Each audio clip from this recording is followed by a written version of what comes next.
La última locura de videojuegos que arrasa en Estados Unidos y Japón se llama Nintendo. Quizá te preguntes qué es Nintendo y por qué te debería importar. Creo que deberías saberlo, ya que ha cautivado a los niños de Estados Unidos. Nintendo revitalizó la industria de los videojuegos, y una vez que eso comenzó, fue como un efecto bola de nieve. Simplemente no se podía detener. Nintendo de América se ha convertido en el líder de la industria. Es una industria de miles de millones de dólares por sí sola. Los juegos de entretenimiento para el hogar de Nintendo están superando por mucho a otros productos.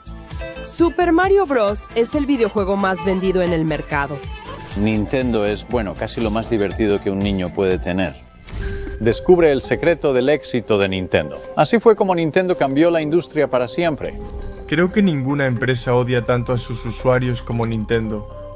Aunque parecen lindos y adorables, también tienen un lado oscuro y turbio. Nintendo estuvo casi 100 años sin relación con los videojuegos. Su presidente ni siquiera jugaba videojuegos, llamándolos una distracción sin sentido. Nintendo estaba implicada en el juego ilegal, siendo la mafia japonesa su principal cliente. Nintendo también operaba hoteles del amor de mala reputación donde se paga por hora e incluso tenían su propia marca de arroz instantáneo. Entonces, ¿cómo fue que un pequeño negocio familiar se convirtió en una de las compañías de videojuegos más exitosas de todos los tiempos, responsable de algunos de los personajes más icónicos jamás creados? Es hora de hacer un recorrido por la épica historia de Nintendo, de la mafia a Mario, del juego al Game Boy y de la bancarrota a los miles de millones. Esta es la increíble historia de Nintendo.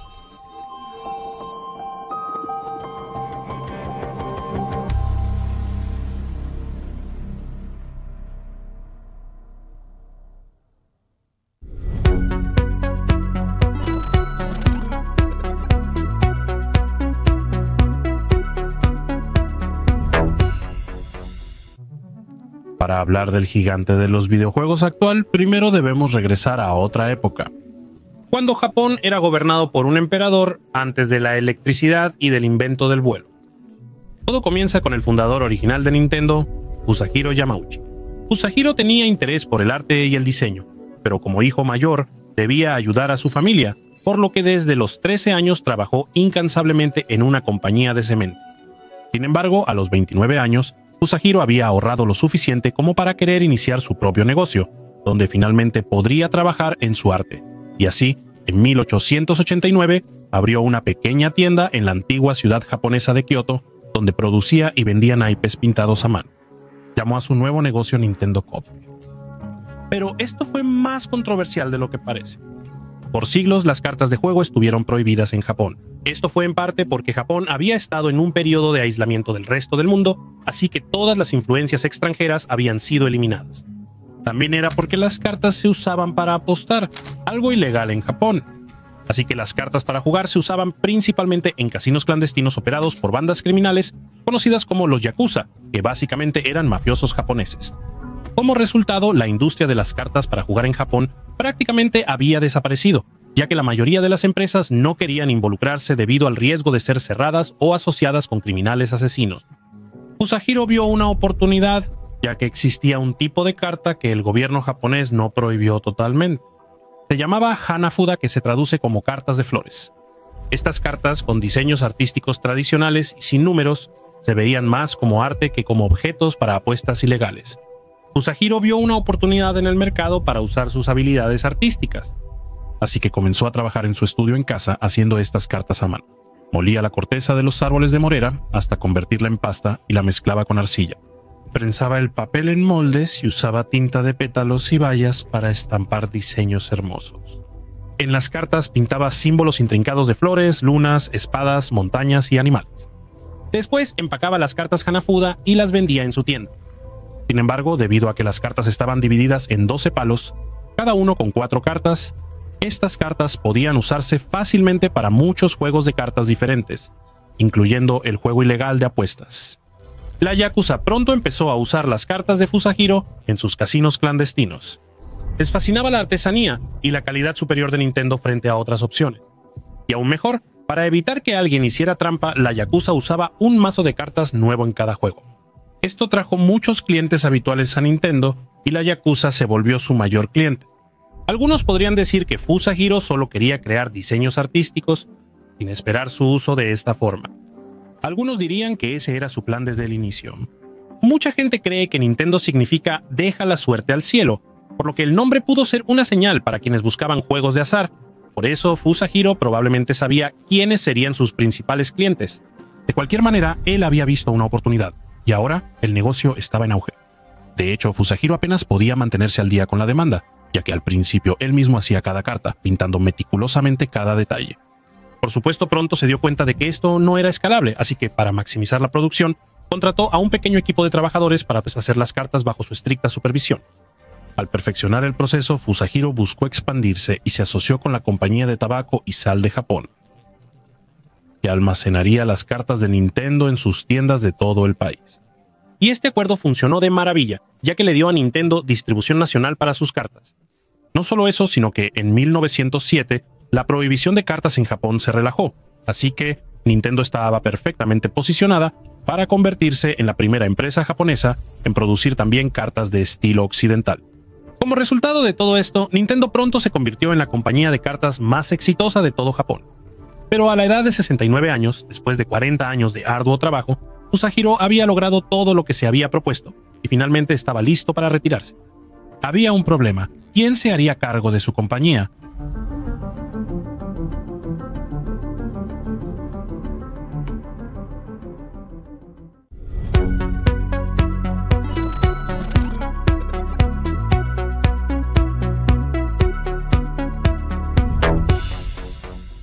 Fusahiro deseaba desesperadamente mantener su compañía dentro de la familia. Pero la costumbre japonesa era pasar el negocio a tu hijo, y Fusahiro no tenía hijo.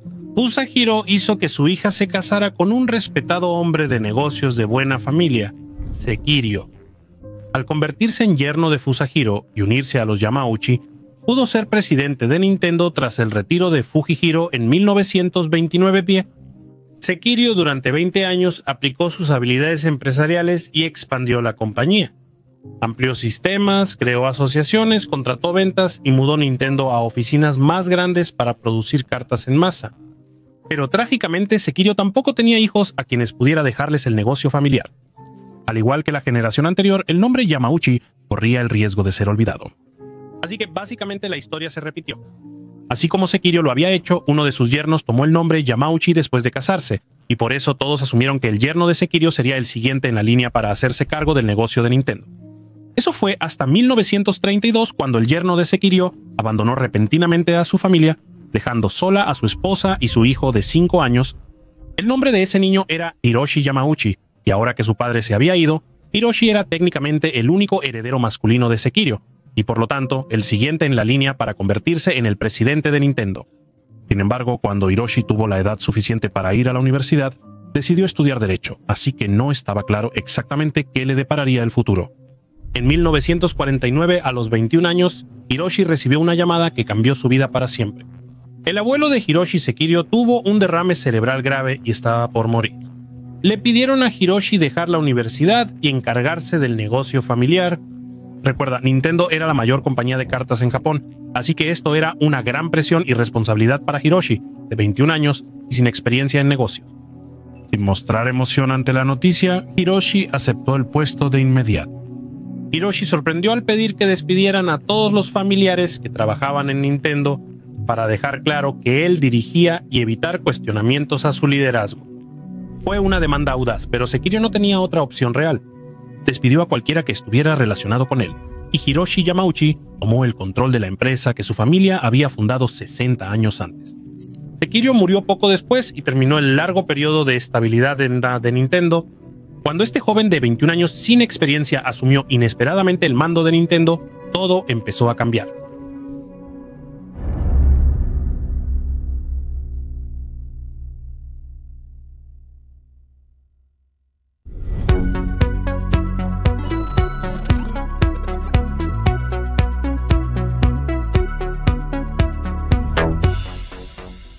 Desde el primer día, Hiroshi creyó que su destino era hacer que sus antepasados se sintieran orgullosos y establecer a Nintendo como un nombre reconocido en todo el mundo. Para lograrlo, sentía que Nintendo necesitaba evolucionar e innovar. No podía conformarse con hacer las cosas como siempre las había hecho. Pero esto hizo que muchos de sus empleados lo resentieran, especialmente porque creían que era demasiado joven e inexperto para dirigir una empresa tan grande como Nintendo. Les parecía injusto que este joven de 21 años, solo por ser nieto de Sekiryu, llegara a tomar decisiones y querer cambiar todo. Al inicio hubo mucha resistencia hacia Hiroshi. En respuesta, una de las primeras decisiones de Hiroshi como nuevo líder de Nintendo fue despedir a cualquiera que se atreviera a desafiar su visión, o a cualquiera que quisiera mantener las cosas como siempre habían sido. Hiroshi dejó claro que él mandaba, o estabas con él o fuera. Hiroshi decidió expandir lo que ya funcionaba, ya que Nintendo era conocida en Japón por sus excelentes cartas. Pero ¿qué podía hacer Hiroshi para llevar las cosas más lejos? En los años 50, Hiroshi viajó a Estados Unidos y vio de cerca la popularidad de Disney, lo que le cambió la vida. Luego, Hiroshi negoció el primer acuerdo de licencia de Nintendo para imprimir personajes de Disney en las cartas de juego de Nintendo. Este cambio hizo que la compañía dejara de enfocarse solo en apostadores y jugadores de cartas. Nintendo ahora había creado un producto que entretenía a un mercado más amplio de familias y niños japoneses. Pero para Hiroshi, eso era solo el comienzo. Si Hiroshi quería que Nintendo se convirtiera en algo tan grande como él sabía que podía ser, necesitaba que Nintendo se convirtiera en una empresa global. También sabía que necesitaban vender algo más que solo naipes. Hiroshi acortó el nombre de la empresa a Nintendo, quitando la palabra Koppai, que en japonés significa naipes. Aunque la idea de expandir el negocio a nuevos países y nuevos productos tenía sentido en teoría, la ejecución fue un desastre. En 1963, Hiroshi intentó casi todo. Nintendo vendió arroz instantáneo, operó taxis y se rumoraba que gestionaba hoteles de paso de mala reputación donde se pagaba por hora. Se decía que Hiroshi era su cliente más frecuente, pero ninguna de estas nuevas líneas de negocio tuvo éxito. Hiroshi casi llevó a la empresa a la bancarrota al buscar fama internacional con tantos productos y servicios. Pero a través de esto aprendió rápidamente una lección. El pasado de Nintendo no era algo que se debiera ignorar. Había valor en mantenerse fiel a sus orígenes en el entretenimiento. Solo necesitaba un producto innovador que no fueran cartas. Y ese avance llegó en 1966. Un día, mientras Hiroshi recorría la fábrica de cartas preocupado por el próximo producto de Nintendo, vio a Gunpei Yokoi jugando con un juguete. Gunpei había construido una mano extensible de plástico en su tiempo libre. Al verla, Hiroshi lo llamó de inmediato a su oficina. Gunpei entró en pánico, creyendo que lo despedirían. ¿Por qué más lo llamaría el jefe? Pero en vez de eso, Hiroshi dijo que quería que el juguete de Gunpei, al que llamó la Ultramano, fuera producido en masa por Nintendo. Luego pidió a Gunpei supervisar la producción de 1 millón de unidades para las fiestas. Gunpei se emocionó. Él empezó en los puestos más bajos de la empresa, como conserje y obrero en la línea de ensamblaje. Pero ahora, su juguete iba a ser el próximo gran producto de Nintendo. Gunpei se adaptó rápido a su ascenso, supervisó 1 y D y su juguete vendió 1.2 millones de unidades. Finalmente, Nintendo había encontrado un nuevo producto ganador y así, este juguete esencialmente salvó a Nintendo del desastre. También significaba que, después de años de experimentar en mercados totalmente aleatorios, ahora Hiroshi tenía claro que, ya que las cartas y este juguete Ultra Hand habían sido los dos grandes éxitos de Nintendo, debía apostar aún más por crear juegos. Lo cual era bueno porque Gunpei tenía una nueva idea, una idea que lo cambiaría todo.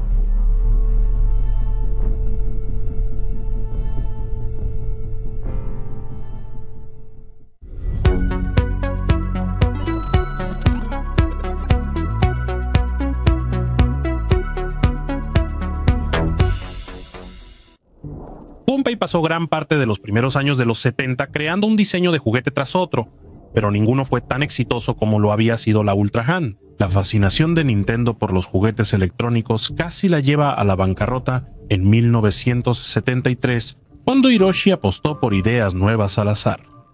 Un día, en el tren bala de Japón, Gunpei vio a un hombre de negocios entretenerse con su calculadora electrónica. Esto inspiró a Gunpei a crear un juego portátil que funcionaba solo con baterías de reloj. Hiroshi también amó la idea, así que Gunpei se puso a trabajar. Para 1980, Nintendo presentó el juego de bolsillo llamándolo Game Watch. Otra vez, la originalidad de Gunpei salvó a la compañía de las deudas. Nintendo apenas podía abastecer los estantes lo suficientemente rápido para mantenerse al día con la creciente demanda de este nuevo juego electrónico portátil. También fue por esta época cuando Hiroshi notó la popularidad y rentabilidad de los juegos de arcade, especialmente Space Invaders, que fue responsable de una escasez nacional de monedas de 100 yenes porque todos querían jugar. Y Hiroshi vio una manera de aprovechar la tendencia. Después de todo, ya tenía un equipo con el conocimiento electrónico gracias a su serie Game Watch, así que seguramente no sería tan difícil crear su propio juego de arcade para capturar una parte de esta nueva industria en auge. Como todos ya amaban Space Invaders, Hiroshi copió descaradamente el juego y Nintendo lanzó su propia versión llamada Radar Scope. Y como Estados Unidos era el mercado de juegos arcade más grande, Hiroshi contrató a un pequeño equipo de 6 personas para iniciar una nueva empresa llamada Nintendo of America, que estaría basada en Estados Unidos y distribuiría el nuevo juego arcade de Nintendo en ese país. La gente de Estados Unidos no quería una versión japonesa de Space Invaders, sino algo nuevo y diferente. Como resultado, Radar Scope fue un fracaso total, y Nintendo se quedó almacenando 3000 gabinetes de arcade muy caros que nadie quería jugar. Las unidades juntaban polvo en el almacén y Nintendo apenas tenía suficiente dinero para pagar la renta para almacenarlas todas. Como puedes ver, parecía que Nintendo iba de tener una buena idea a luego una mala idea que descarrilaba todo su progreso. Pero en Japón, Hiroshi no se rendiría. En lugar de descartar estas máquinas arcade como un fracaso, Hiroshi organizó una competencia de ideas para convertir los juegos de Radar Scope en un juego completamente nuevo. Shigeru Miyamoto, aprendiz de Gunpei, fue quien salvó a Nintendo esta vez. Aunque sin experiencia en videojuegos, Shigeru tuvo una idea que transformó Nintendo y definió los videojuegos para una generación. Shigeru quería hacer un juego inspirado en la caricatura Popeye, pero para evitar pagar licencias cambió a los personajes por otros nuevos. Pluto, el villano, parecía un gran simio. Olivia, la dulce, podría ser una princesa en apuros. Según Shigeru, Popeye era solo un hombre común de mediana edad, poco atractivo pero con gran sentido de la justicia. Podría ser un tipo de clase trabajadora usando un overol. Shigeru diseñó al personaje con una gorra roja distintiva, principalmente porque el cabello era demasiado difícil de animar.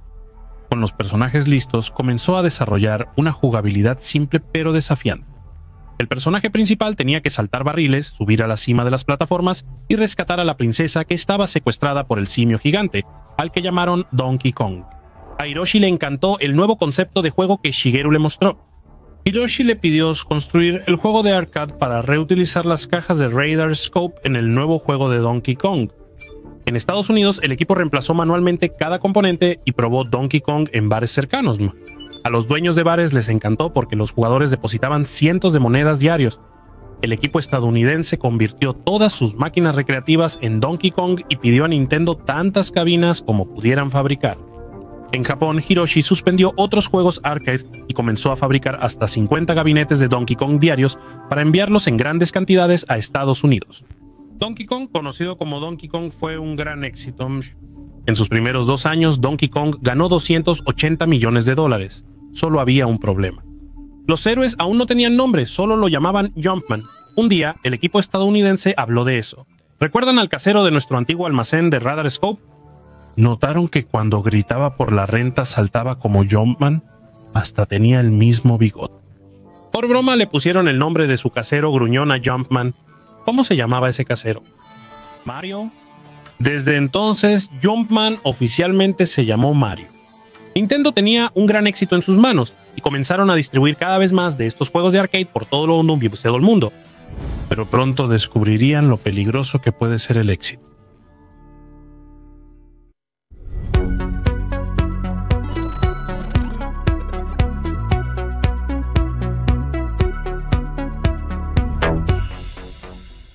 La gran cantidad de dinero que generaron los juegos de arcade de Donkey Kong atrajo atención a Nintendo. En particular, un estudio de cine afirmó que Donkey Kong se veía un poco demasiado familiar. Universal Studios demandó a Nintendo alegando que poseía los derechos de King Kong y que Donkey Kong era una copia de su propiedad intelectual. Universal pidió que Nintendo les entregara todas las ganancias obtenidas con Donkey Kong. Esto aplastaría completamente a Nintendo, ya que este era, por mucho, su juego más popular y exitoso. Así que Nintendo contrató a un reconocido abogado litigante llamado Juan Kirby para defender su imagen registrada. Kirby leyó la demanda y notó que el reclamo de Universal era débil.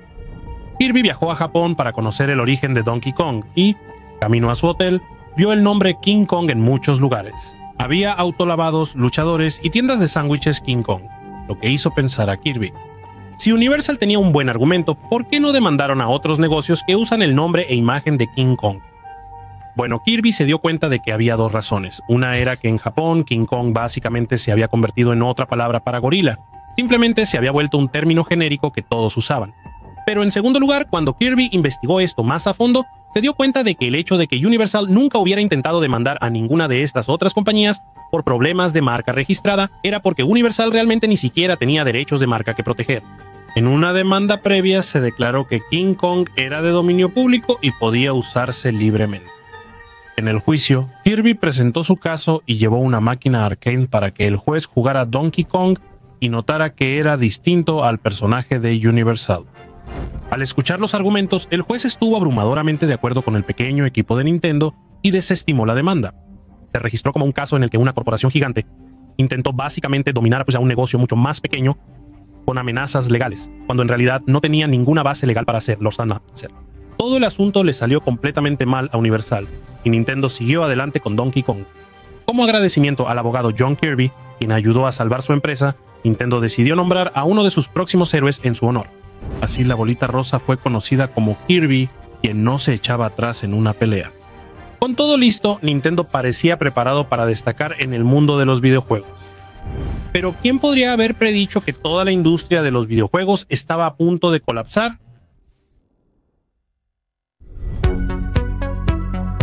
En 1982, la industria de los videojuegos era enorme, ya que la tecnología se estaba volviendo rápidamente más barata y poderosa. En lugar de solo jugar videojuegos en las salas de arcade, se crearon consolas para que la gente pudiera jugar en casa. Así, compañías de consolas como Atari empezaron a prosperar. Este éxito atrajo a muchas compañías al mercado. Radio Shack y Sears intentaron vender consolas propias para aprovechar la emoción del momento. Pero esto significó que para 1983, los jugadores tenían innumerables opciones de consolas, pero la mayoría de ellas se habían hecho muy rápido y de mala calidad. Cada consola tenía juegos propios, pero las limitaciones de software hacían que fueran muy parecidos, cortos o fáciles. La gente rápidamente empezó a frustrarse, ya que había demasiadas opciones de consolas y muy pocas opciones de buenos juegos. El mercado estaba sobresaturado y había una gran falta de calidad en general. Una por una, todas estas compañías se fueron a la bancarrota. Los juegos se vendían a $5 para sacarlos de la tienda. Incluso Atari, el líder, estaba en serios problemas. Sobreestimaron cuántos jugarían su nuevo juego de E.T. Fabricaron 4 millones de copias, pero solo vendieron 1,5 millones.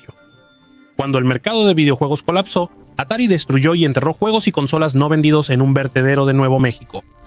Los minoristas rechazaron almacenar nuevas consolas y la industria de videojuegos perdió el 97% de su valor entre 1983 y 1985. En Japón, el presidente de Nintendo, Hiroshi, vio el colapso en Estados Unidos como una oportunidad.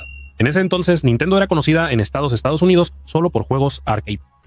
Pero Hiroshi sintió que este era el momento perfecto para probar una nueva consola casera en la que había estado trabajando, la computadora familiar conocida como la Famicom.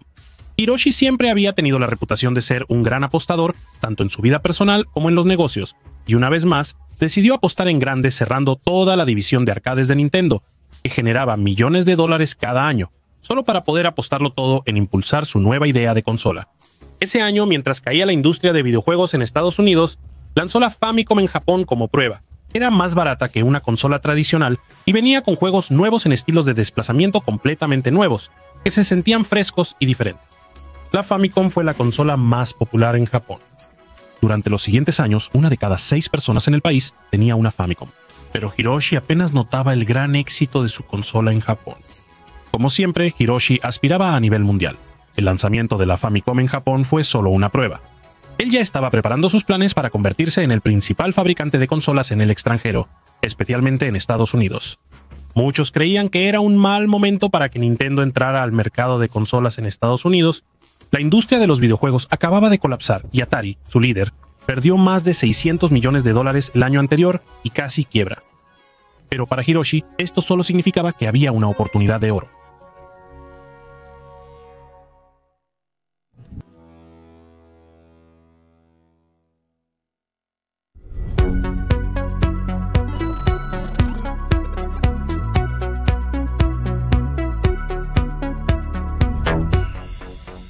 Hiroshi se negaba a usar su consola, pero aún así entendía a los jugadores.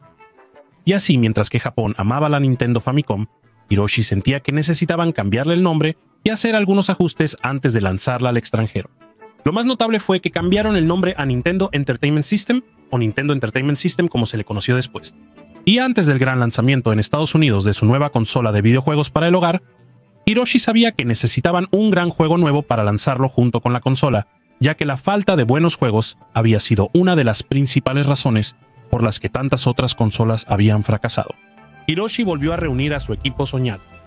Primero, Shigeru recibió la tarea de desarrollar el juego. Shigeru decidió traer de vuelta al personaje de Mario, que era tan popular en su juego de arcade Donkey Kong, y así este nuevo juego se llamaría Super Mario.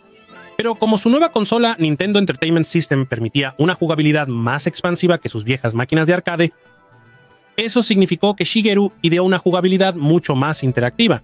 Donkey Kong tenía 4 niveles, pero Super Mario tenía 32. La jugabilidad tomaba horas, y Shigeru llenó los niveles con cajas invisibles, formas ocultas de conseguir vidas extra y áreas secretas para avanzar en el juego. Hiroshi buscaba un mejor diseño, pues las consolas usaban joysticks grandes y poco duraderos. Por eso encargó a Gunpei crear la cruceta en forma de cruz, llamada D-Pad. Ayudó a rediseñar la Nintendo Entertainment System dándole un aspecto plateado más elegante y premium. Y en tercer lugar, Hiroshi pidió excelente audio. Si los jugadores iban a jugar este juego durante horas, necesitaban música pegajosa y sonidos que no se volvieran molestos. Hiroshi unió a su diseñador de juegos, Shigeru, con un talentoso creador de música electrónica, quien compuso canciones únicas y efectos icónicos que encajaron perfecto con el juego de Shigeru. El resultado final de todo esto fue que su nuevo juego de Super Mario era increíblemente diferente a cualquier cosa que Nintendo hubiera intentado antes. Era mucho más profundo que sus simples y antiguos juegos de arcade. La desventaja de esto fue que el desarrollo tomó mucho más tiempo del que Hiroshi quería. Shigeru solo dijo: un juego retrasado solo está retrasado hasta que se lanza. Un mal juego es siempre mal. Y la dedicación del equipo de Nintendo para hacer bien la consola y el juego era inmediatamente obvia. Los jugadores no solo querían acabar el juego, también repetir cada nivel varias veces. Así que Hiroshi estaba listo para el lanzamiento americano del Nintendo Entertainment System y Super Mario en 1985. Primero debían convencer a las tiendas y grandes almacenes de venderlo. Nintendo solo era conocido en Estados Unidos por sus juegos de arcade, y como los minoristas tuvieron malas experiencias con consolas durante el colapso del mercado, muchos dudaban en almacenar la nueva consola. Los vendedores de Nintendo literalmente iban de puerta en puerta tratando de convencer a los minoristas de que el Nintendo Entertainment System no era como nada que hubieran visto antes. Nintendo hizo la oferta más atractiva al ofrecer recomprar consolas no vendidas. Una vez que los minoristas finalmente aceptaron venderlo, Hiroshi tomó la sorprendente decisión de mantener el precio bajo. Verás, Hiroshi admiraba la estrategia de negocio de la navaja y la hoja que usaba Gillette: vender tu producto principal barato para atraer a la gente a tu ecosistema y luego obtener ganancias vendiendo los productos complementarios que la gente necesitará después. La Nintendo Entertainment System costaría poco más de $100, pero el objetivo era lanzar nuevos juegos regularmente para mantener a la gente jugando y generar la mayor ganancia de los juegos. Una vez más, Nintendo estaba apostando todo a esto. Si a la gente no le gustaba y no regresaba a comprar más juegos, Nintendo se encaminaría hacia la ruina financiera. Sin embargo, una vez que se lanzó el Nintendo Entertainment System, quedó claro que Nintendo había tenido éxito. En el primer año, la consola vendió 3 millones de unidades. Al año siguiente vendieron 6 millones. La consola de Nintendo llegó a 1 de cada 6 hogares en Estados Unidos y vendió más de 60 millones de unidades. El Nintendo Entertainment System revitalizó por completo el mercado estadounidense de videojuegos y muchos consideraron a Nintendo como el salvador de los videojuegos. Pero Shigeru no era el tipo de diseñador de juegos que se conformaba con su éxito. Ya tenía un nuevo héroe que quería presentar. Shigeru pensó en el tipo de juego que quería de niño mientras iba en bicicleta al trabajo. En vez de un juego de desplazamiento lateral, pensó en una versión digital de juego de mesa, con vista general y mosaicos donde el personaje explora y conoce a otros. El juego de Shigeru se llamaría La Leyenda de Zelda y vendería casi 7 millones de copias. Así nació la segunda serie icónica de Nintendo, los juegos de Link y Zelda, que han vendido más de 150 millones de copias. Nintendo no solo creó grandes juegos, también fomentó la comunidad. A fines de los 80, Nintendo creó una revista para promocionar juegos, ofrecer mapas y dar pistas para niveles difíciles. Nintendo también anunciaba una línea de ayuda para los jugadores que querían llamar y hablar con alguien sobre un jefe que no podían vencer o un potenciador que no podían encontrar. Nintendo patrocinó una competencia nacional televisada para encontrar a los mejores jugadores. Por todo esto, la popularidad de Nintendo creció más. Otras compañías se habrían conformado con un éxito así, pero Nintendo no lo hizo. Una vez más, Gunpei había estado ocupado en su taller y había diseñado una nueva consola portátil que podías llevar contigo a donde fueras. La llamaron Game Boy. Como podías insertar fácilmente diferentes cartuchos de juegos, significaba que podías tener montones de juegos diferentes en tu bolsillo. Y así como los jugadores de Nintendo Entertainment System estaban enganchados con el juego de Super Mario, el Game Boy de Nintendo venía con su propio juego icónico, Tetris. El juego era tan adictivo que algunos jugadores empezaron a reportar que después de jugar, literalmente soñaban con bloques cayendo, lo que se conoció como el efecto Tetris. El Game Boy se agotó en Estados Unidos, el presidente Bush fue visto usándolo y un astronauta ruso lo llevó al espacio. El Game Boy vendió el doble que el Nintendo Entertainment System, superando ampliamente las expectativas de Hiroshi. A finales de los 80, Nintendo Entertainment System y Game Boy eran populares en todos los hogares. Nintendo surgió de la nada y sorprendió al lanzar su consola de sobremesa y portátil casi al mismo tiempo, asegurando su liderazgo en la industria de videojuegos en Estados Unidos, tal como Hiroshi deseaba. Por supuesto, ayudó que Nintendo tuviera un talento especial para desarrollar personajes tan icónicos. 7 años tras el lanzamiento del Game Boy, se fundó la compañía Pokémon como empresa conjunta entre Nintendo y 2 compañías más. Esto se volvió una sensación mundial por mérito propio. Mientras el Game Boy ayudaba a Nintendo a dominar la pantalla pequeña, un gran estudio de cine les pidió lanzar una película protagonizada por Mario para conquistar la pantalla grande. Para Nintendo esto era simplemente publicidad gratuita, así que aceptaron. La película se llamó El Mago y se convirtió en un clásico de culto, generando millones en ganancias. La ironía de todo esto, sin embargo, es que el estudio de cine que produjo la película fue Universal, el mismo estudio que intentó demandar a Nintendo para sacarlo de existencia unos años antes.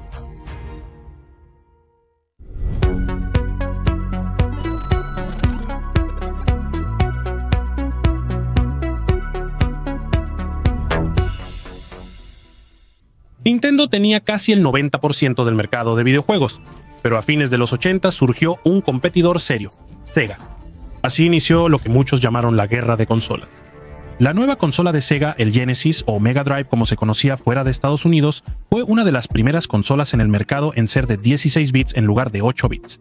Contaba con hardware mejorado y mayor potencia, permitiendo mejores gráficos y sonido que el Nintendo Entertainment System. Y para empeorar la situación, Sega atacó directamente a Nintendo en su publicidad. Sega se dio cuenta de que la estrategia de marketing orientada a la familia de Nintendo no estaba llegando realmente a un público más adulto. Así que Sega aprovechó esta oportunidad y promocionó su consola Genesis no solo como superior a la consola de Nintendo, sino también como una opción más madura. La campaña de Sega mostró a Nintendo como un juguete infantil y a Genesis como una consola más cool para todo público. Sega ofrecía más juegos para adultos como Super Monaco Gran Premio Golden Axe y Joe Montana Fútbol Americano. También tenían juegos con más violencia en contraste con la imagen familiar impecable de Nintendo. Por ejemplo, Mortal Kombat en Nintendo Entertainment System no tenía sangre, pero en consolas Sega sí.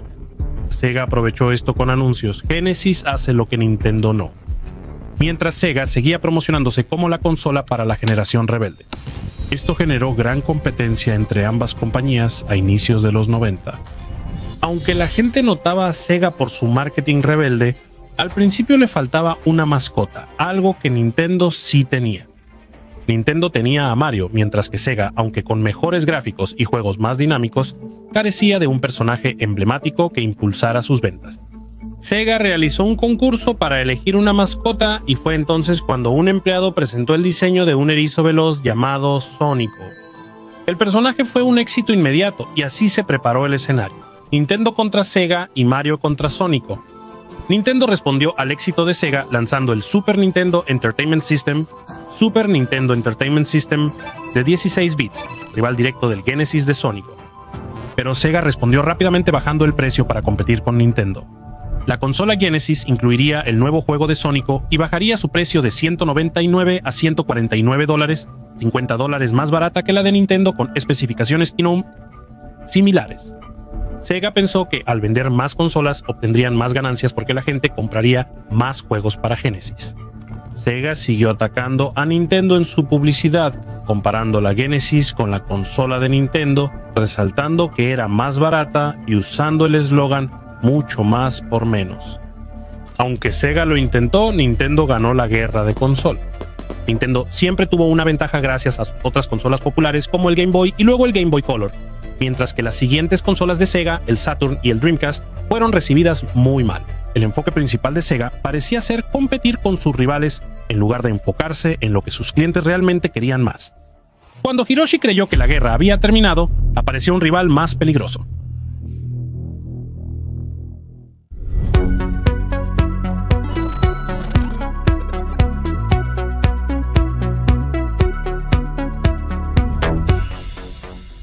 En junio de 1991 miles asistieron a la Feria de Electrónica de Consumo para conocer novedades tecnológicas. Aquí Sony anunció su alianza con Nintendo y el desarrollo de un accesorio de CD memoria de solo lectura para Super Nintendo Entertainment System. Hasta entonces, la consola solo usaba cartuchos de baja calidad, por lo que la idea del CD generó emoción, ya que permitía juegos con archivos más grandes y mejores gráficos. Sony también reveló que iban a trabajar con Nintendo para crear una nueva consola híbrida que tendría una unidad de CD incorporada. La experiencia de Sony con CDs y de Nintendo con consolas parecía una gran asociación. Sin embargo, al día siguiente fue el turno de Nintendo de dar una presentación con todas sus próximas novedades. Todos, incluyendo a Sony, esperaban que Nintendo diera más detalles sobre esta asociación, pero no lo hicieron. En cambio, Nintendo reveló que en realidad no iban a trabajar con Sony, sino con el mayor rival de Sony, Philips. Sony estaba sorprendida y furiosa. Fue una humillación pública. Pero resulta que, detrás de escena, Hiroshi y el equipo de Nintendo se habían vuelto cada vez más preocupados por Sony, ya que temían que Sony solo quisiera usar este proyecto para entrar al negocio de los videojuegos por sí mismos, y que básicamente solo estaban usando a Nintendo como una forma de entrar. No solo eso, sino que Nintendo empezó a darse cuenta de que algunos de los términos en el acuerdo que habían aceptado favorecían enormemente a Sony, por lo que Nintendo decidió asociarse con Philips en su lugar. Sin embargo, la manera pública y repentina de excluir a Sony del acuerdo fue muy controversial.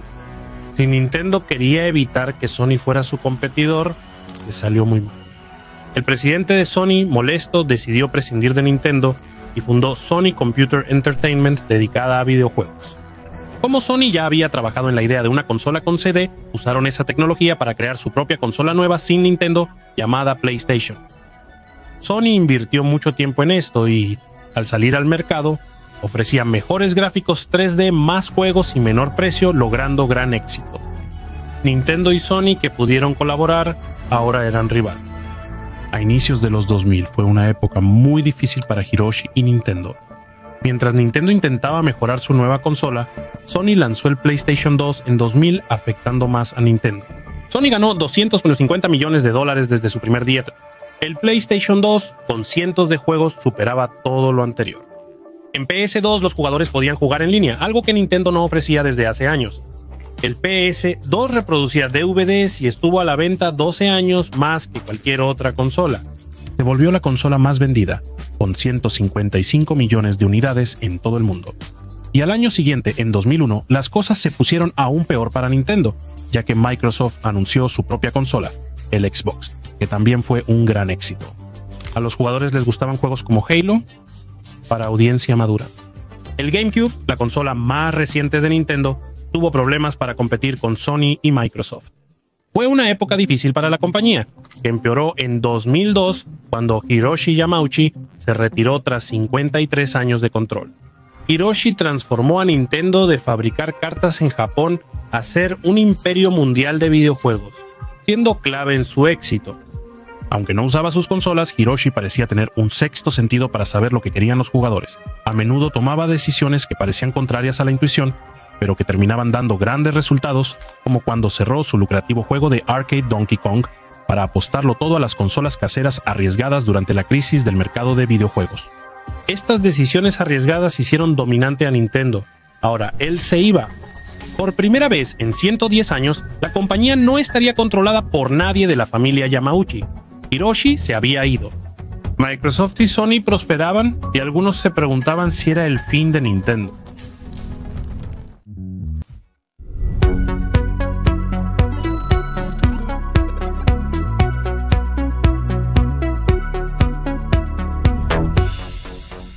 Satoru Iwata fue el cuarto presidente de Nintendo, trabajó muchos años allí y participó en el desarrollo de juegos como Mario Kart.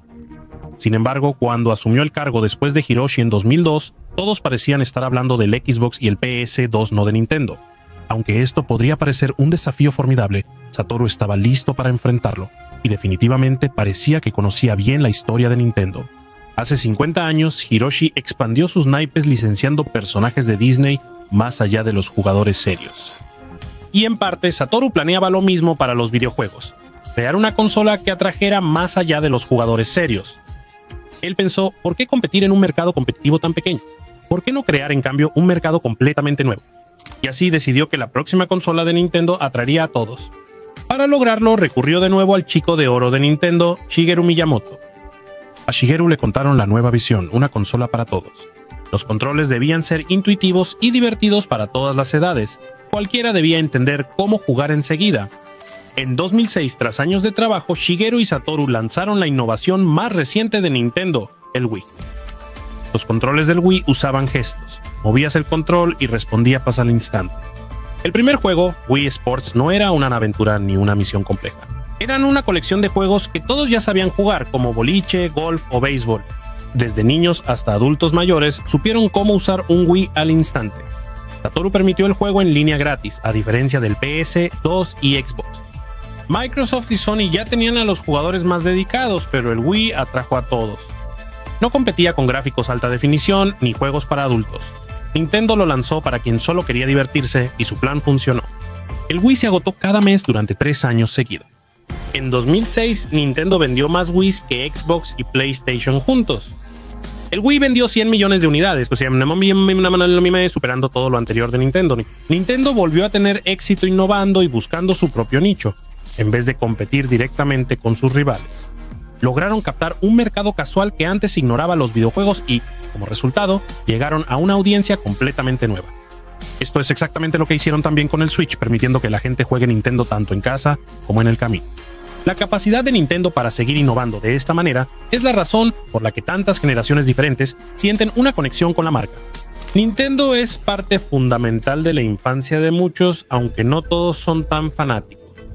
La compañía tiene mala reputación con creadores de contenido y streamers. En 2013 Nintendo empezó a reclamar derechos de autor de todos los videos de sus juegos en YouTube, lo que hacía que incluso usar una pequeña parte les diera todos tus ingresos. Y cuando Nintendo finalmente se dio cuenta de que estaban perdiendo mucha publicidad gratuita al impedir que los creadores jugaran sus juegos, Nintendo abrió un programa para creadores donde podías jugar sus juegos en tu video si ellos se quedaban con el 30% de tu dinero y controlaban lo que decías. Nintendo ha advertido a creadores de contenido, incluso por videos hechos por fans, en tiempos recientes. Nintendo ha sido criticada por Greenpeace, que la incluye entre los peores infractores y afirma que sus consolas se fabrican en condiciones similares a talleres clandestinos en China. Pero a pesar de estas controversias, está claro que la marca de Nintendo actualmente es tan fuerte como siempre. En 2023, la película de Super Mario logró el mayor estreno de la historia para una animada, superando a Frozen, El Rey León y Toy Story. El éxito de la película solo demuestra lo poderosa que sigue siendo la marca y los personajes de Nintendo, con un estudio que encontró que Mario es más reconocible que Mickey Mouse. Es bastante loco cuando consideras que la compañía comenzó haciendo cartas de juego hechas a mano para la Yakuza. Ahora, si disfrutaste esta historia de Nintendo, te va a encantar la increíble historia de Lego, la cual puedes ver haciendo clic en esta miniatura en pantalla. Ahora solo me queda decir, gracias por ver Magnates Media, eres una leyenda y te veré en el siguiente video en solo un segundo. Saludos.